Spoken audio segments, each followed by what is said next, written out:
নমস্কার। যুক্তি তর্ক সঙ্গে অর্কয় আপনাদের স্বাগত। আপনাদের সঙ্গে আমি অর্কপ্রভ সরকার। দেখুন, রাজধর্ম পালন করা কাকে বলে সেটা কিন্তু আমাদের মুখ্যমন্ত্রী শুভেন্দু অধিকারী দেখিয়ে দিলেন। আজকে এখান থেকে রাজ্যের সমস্ত থানার ওসিআইসি সিপিএসপিদের সঙ্গে আমাদের কথা হয়েছে। আমি শুধু একটা কথাই বলবো যে সরকার ক্ষেত্রে যা করার করছে এবং আমার সঙ্গে ওই আমাদের পরিবার, প্রথমত যে পরিবারটি ক্ষতিগ্রস্ত হয়েছে, এক রত্তি একটি ছোট্ট কন্যা সন্তানের উপর পাশবিক অত্যাচার করে খুন করা হয়েছে, তারাও মিট করেছে। তারা নিশ্চয়ই আপনাদের বলেছে বা না বললেও আমার জানার বিষয় নয়। আমি কথা বলে স্যাটিসফাইড এবং আমার মনে হচ্ছে ওরাও স্যাটিসফাইড। আমি একটা প্রাইমারিলি পুলিশ যা বলেছে, দেখুন, I am not the investigating authority. Mob lynching করে যাকে পিটিয়ে মারা হয়েছে ইন্দ্রজিৎ মন্ডল, উনিও ইনোসেন্ট। পুলিশ আমাকে যা বলেছে এটা আমার কথা নয়। তার পরিবারের সঙ্গে আমি মিট করেছি, তিনিও জাস্টিস পাবেন। যত পুলিশের গাড়ি ভেঙেছেন, রেল লাইন উপড়েছেন, প্রায় অ্যাপ্রক্স 200 আইডেন্টিফাইড হয়েছে, প্রত্যেককে অ্যারেস্ট করা হবে। একটা লোককেও ছাড়া হবে না।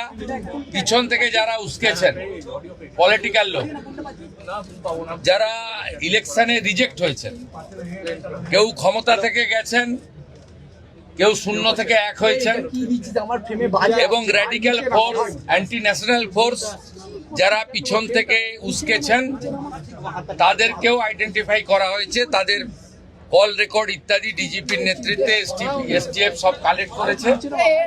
ওদেরকেও প্রপারলি লিসেন করা হবে, ওদেরকেও ঠিক প্রপারলি শিক্ষা দেওয়ার কাজ সরকার করবে। আমি 1, 2, 3 করে বলি রাজধর্ম কিভাবে তিনি পালন করলেন। প্রথম কথা, বারুইপুরে গিয়ে নির্যাতিতা ওই নাবালিকার পরিবারের সদস্যদের সাথে কথা বললেন এবং গণপিটুনিতে যে যুবকের মৃত্যু হয়েছে তার পরিবারের সঙ্গে কথা বললেন। দুই পরিবার এক বাক্যে জানিয়েছেন তারা মুখ্যমন্ত্রীর সঙ্গে কথা বলে খুশি। দীর্ঘক্ষণ কথা বলেছেন। ক্ষতিপূরণের বিষয়টা প্রকাশ্যে ঘোষণা করেন, বলেছেন 7 দিন বাদে আবার আসব, তারপর আবার পরিবারের লোকজনদের সঙ্গে কথা বলব। একটা আউটপোস্ট নির্মাণের দাবি উঠেছিল। মুখ্যমন্ত্রী বলেছেন প্রয়োজনে ভাড়া বাড়ি নিয়ে আউটপোস্ট তৈরি হোক। 2, পুলিশের বিরুদ্ধে প্রাথমিকভাবে গাফিলতি, ঢিলেমির অভিযোগ ছিল। আমি খবর পেলাম মুখ্যমন্ত্রী কয়েকজনকে শাস্তিমূলক ব্যবস্থার আওতায় আনতে চেয়েছিলেন, কিন্তু ওখানে উপস্থিত রাজ্য পুলিশের মহানির্দেশককে তিনি 72 ঘন্টা সময়সীমা বেঁধে দিয়েছেন। সরকারি যে নিয়ম আছে, প্রোটোকল আছে, তা মেনে ডিজি রিপোর্ট দেবেন মুখ্যমন্ত্রীকে। বলছেন 1% গাফিলতি যদি পুলিশের প্রমাণিত হয় তাহলে কঠোর ব্যবস্থা নেওয়া হবে। 3, সমস্ত জনপ্রতিনিধিদের সঙ্গে তিনি কথা বলেছেন। নিজের দলের বিধায়ক মন্ত্রী থেকে শুরু করে সায়নী ঘোষ, স্থানীয় সাংসদ, প্রাক্তন স্পিকার বিমান বন্দ্যোপাধ্যায়, সবার সাথে কথা বলেছেন। অর্থাৎ সবাইকে আশ্বস্ত করেছেন। প্রাক্তন মুখ্যমন্ত্রী মমতা বন্দ্যোপাধ্যায়ের কথা দেখুন।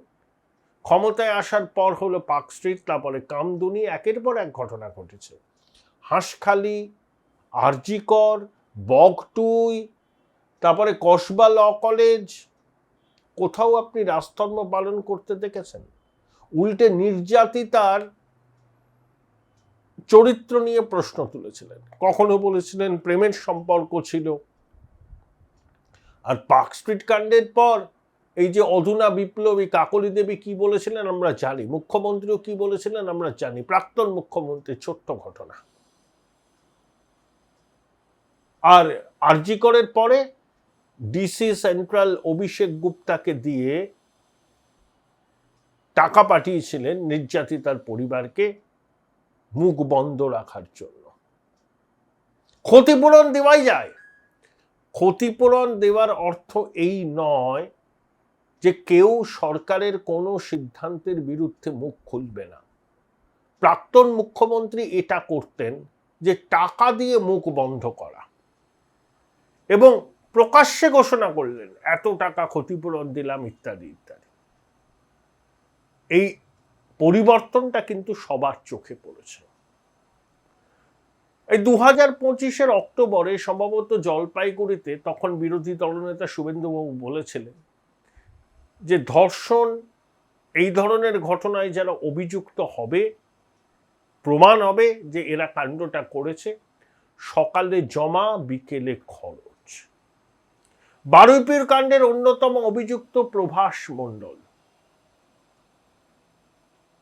তার 7ই জুলাই মধ্যরাতে ঘটনার পুনর্নির্মাণের জন্য তাকে নিয়ে গিয়েছিল পুলিশ। সেখানে সে পুলিশের আগ্নেয়াস্ত্র ছিনতাই করে পুলিশকে গুলি চালিয়ে পালাবার চেষ্টা করে, পাল্টা পুলিশ গুলি চালায়, তার মৃত্যু হয়। প্রভাস মণ্ডলের মা ছেলের মৃতদেহ নিতে অস্বীকার করেছেন। অর্থাৎ অন্যতম মূল অভিযুক্ত, যাকে সিসি ক্যামেরায় শেষবার দেখা গিয়েছিল ওই নাবালিকার সঙ্গে, সে নিজে পাতাখোর এবং এলাকায় দুষ্কৃতী হিসাবে পরিচয় ছিল। কেন মেয়েটিকে ওই নরাধম নরপশুদের হাতে তুলে দিয়েছিল প্রভাস? কি কারণে? পাচারের জন্য নাকি অন্য কোনো কারণ? সেটা আস্তে আস্তে স্পষ্ট হবে। কিন্তু এই নারকীয় ঘটনার সঙ্গে প্রভাসের যোগ ছিল। পালাতে গেছিল, এনকাউন্টার, আত্মরক্ষার্থে হই হই করে উঠেছেন মহুয়া মৈত্র। এটা কি হলো, এটা কি হলো, এটা কি হলো, এটা কি বাংলা, হায় পশ্চিমবঙ্গ পুলিশ, উত্তরপ্রদেশ কি ফিরে এলো এখানে? একজন অপরাধী নারকীয় ঘটনার সঙ্গে যুক্ত, সে ঘটনাস্থলের পুনর্নির্মাণ করতে যাওয়ার সময় পুলিশের আগ্নেয়াস্ত্র ছিনিয়ে পুলিশকে আক্রমণ করে পালাতে উদ্যত হয়, তখন পুলিশ কি তার দিকে রসগোল্লা ছুড়বে?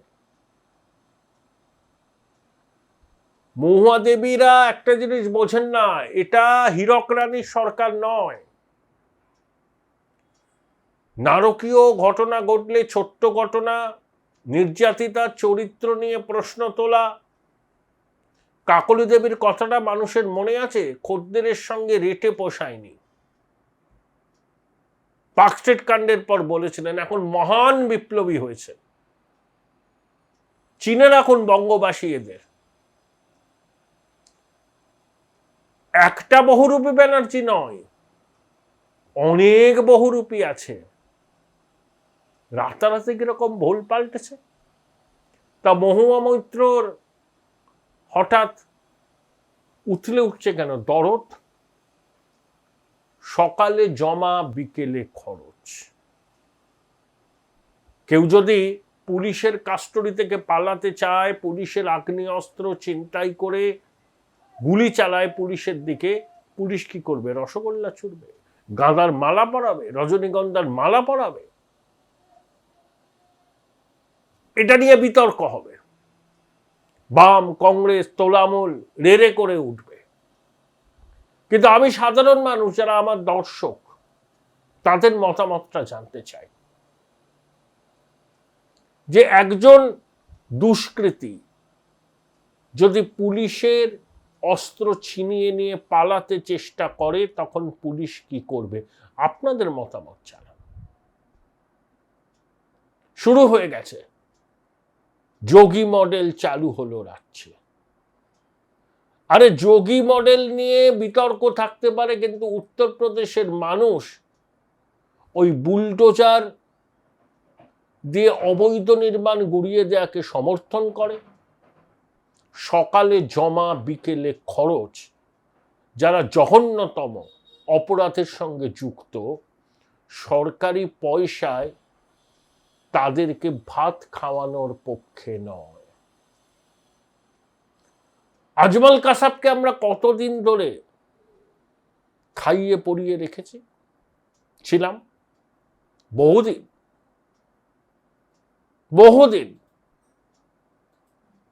কারণ আমাদের বিচার ব্যবস্থার একটা দীর্ঘসূত্রিতা আছে, সবাইকে আত্মপক্ষ সমর্থনের সুযোগ দেওয়া হয়।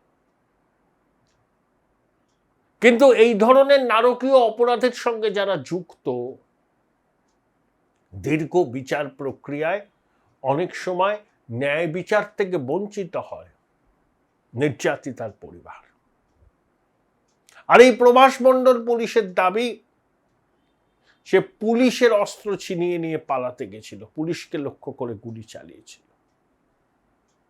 তাই পুলিশকে পাল্টা গুলি চালাতে হয়। গুরুতর আহত অবস্থায় হসপিটালে নিয়ে গেলে তাকে মৃত ঘোষণা করা হয়।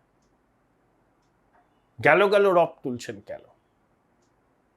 পুলিশ স্টেট হয়ে গেছে। তৃণমূল জমানায় কখনো ন্যায় বিচার পেতেন নির্যাতিতারা? এই ধরনের ঘটনা ঘটলে স্বয়ং মুখ্যমন্ত্রী অসংবেদনশীল কথা বলে নির্যাতিতার পরিবারকেই কাঠগড়ায় দাঁড় করাতেন, নির্যাতিতাকেই জনসমক্ষে হেয় করতেন, কার সঙ্গে তার প্রেমের সম্পর্ক ছিল এইসব বলে। বাংলার মানুষ এগুলো দেখেছে, তাদের অভিজ্ঞতায় জলজল করছে হীরক রানীর 15 বছরের জমানার কাজকর্ম। সেখানে নতুন মুখ্যমন্ত্রী শুভেন্দু অধিকারী দায়িত্ব নিয়ে কাজ করছেন, রাজধর্ম পালন করছেন এবং ঘটনাস্থলে গিয়ে গণপিটুনিতে হত যুবকের পরিবারের সাথে কথা বলেছেন এবং ওই নাবালিকার পরিবারের সাথে কথা বলেছেন। সবাই বলেছেন মুখ্যমন্ত্রীর সঙ্গে কথা বলে তারা আশ্বস্ত, মুখ্যমন্ত্রীর উপর তাদের ভরসা আছে। কখনো গেছিলেন মাননীয়া? অনেকদিন বাদে তিনি গেছিলেন পানিহাটিতে, অভয়ের বাড়িতে। অভয়ের পরিবার আশ্বস্ত হতে পারেন। কখনো আপনি বিরোধী দলের নেতা বিধায়কদের সাথে কথা বলতেন মাননীয়া? যখন দায়িত্বে ছিলেন প্রশাসনিক সভায় ডাকতেন না, আর নিজের দলের কেউ যুক্ত হলে ছোট ঘটনা বলে আড়াল করার চেষ্টা করতেন। দুষ্টু ছেলেরা দুষ্টুমি করে, এসব বলতেন। তো আপনার জমানায় কি হয়েছে বঙ্গবাসী জানে। তাই নতুন করে জল ঘোলা করার চেষ্টা করবেন না। পদযাত্রা করছেন 8ই জুলাই, করুন, তাতে কিছু যায় আসে না। আপনি যতবার পথে নামবেন মানুষ বিশুদ্ধ বিনোদন পাবে, কারণ আপনার বলার কিছু নেই। এবং শুভেন্দুবাবু একটা জিনিস স্পষ্ট করে দিয়েছেন, নির্যাতিতার পরিবার যেমন ন্যায় বিচার পাবে এবং একই সঙ্গে গণপিটুনিতে যে যুবক মারা গেছে সে নির্দোষ, শুভেন্দুবাবু জানিয়েছেন, পুলিশের রিপোর্টের ভিত্তিতে জানিয়েছেন। সেই গণপিটুনির সঙ্গে যারা যুক্ত তাদেরকেও রিয়াত করা হবে না। এবং যারা রেল লাইন উপড়ালো, যারা সিআরপিএফ জওয়ানদের আক্রমণ করলো, যারা পুলিশকে ইট ছুড়লো, আইডেন্টিফাইড হয়েছে 200 জন, এবং তাদের পিছনে যারা আছে, যারা উস্কানি দিয়েছে, ওই সেকু মাকুলা, তাদেরকেও কিন্তু ছাড়া হবে না। একদল 0 থেকে 1 হয়েছে, আর একদল ক্ষমতা হারিয়ে দিশেহারা হয়ে গেছে। এই অতৃপ্ত আত্মারা সুযোগ খুঁজছে অশান্তির আগুন লাগাবার জন্য। আপনাদের স্বনির্বন্ধ অনুরোধ, চ্যানেল সাবস্ক্রাইব করবেন, থ্যাঙ্কস বাটনে ক্লিক করতে ভুলবেন না। এ ভাই ভাই, এটা মডেল না খাতা। আর কত ফটোগ্রাফি করবি? চুপ কর, সামনে মাধ্যমিক, নোট জোগাড় করে পড়তে হবে। কবে পড়বি ভাই? গ্যালারি তো নোটের লাইব্রেরি আর স্টোরেজে পিডিএফ এর ছড়াছড়ি। ধুর, কোনটা পড়বো কোনটা ছাড়বো কিছুই তো বুঝতে পারছি না। আরে তাহলে মৌলিক লাইব্রেরির বই পড়। ওদের সম্রাট এক্সক্লুসিভ সাজেশন বইগুলোতে পাবি সমস্ত গুরুত্বপূর্ণ এমসিকিউ, এসএকিউ ও বড় প্রশ্ন একেবারে উত্তর সহ। কমন পাবো তো? টপারদের জিজ্ঞেস কর। সম্রাট এক্সক্লুসিভ সাজেশন মাধ্যমিক, ভালো রেজাল্টের পাসওয়ার্ড। উচ্চ মাধ্যমিকের পর উজ্জ্বল ভবিষ্যৎ গড়তে NCHMCT পর্যটন দপ্তর, ভারত সরকারের hospitality and hotel management, Paschimbanga সরকারের মাকাউটের BBA BCA, fashion design, aviation tourism, culinary arts পড়ো SBI HM কলেজে। স্টুডেন্ট ক্রেডিট কার্ড ও ব্যাংক লোন পাবে SBI HM এ পড়লে। কোর্সের শেষে SBI HM দেশ ও বিদেশে চাকরির ব্যবস্থা করে থাকে। SBI HM হলো পশ্চিমবঙ্গের সেরা ম্যানেজমেন্ট কলেজ। SBIHM.com।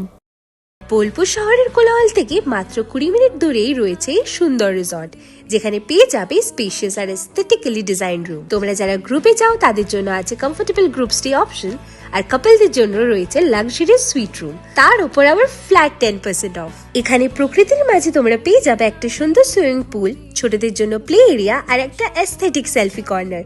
প্রপার্টিটা পুরোটাই পেট ফ্রেন্ডলি, আর এখানে আছে অনেক কিউট ছোট ছোট র্যাবিটস। সকালের ব্রেকফাস্ট থেকে ডিনার পর্যন্ত পেয়ে যাবে একদম হোমলি কমফর্ট ফুড, যা এক কথায় অসাধারণ। বেঙ্গলি কুইজাইনের সাথে সাথে পেয়ে যাবে চাইনিজ আর নর্থ ইন্ডিয়ান অপশনও। বিকেলে বনফায়ারের আলো, বন্ধুদের সাথে আড্ডা আর খোলা আকাশের নিচে গ্রাম বাংলার হাওয়া, পুরোটাই এক অপরূপ অনুভব। তাহলে বলো তোমরা কবে প্ল্যান করছো এই পিসফুল এসকেপটা? And don't forget to follow miss cupcake for more such travel updates.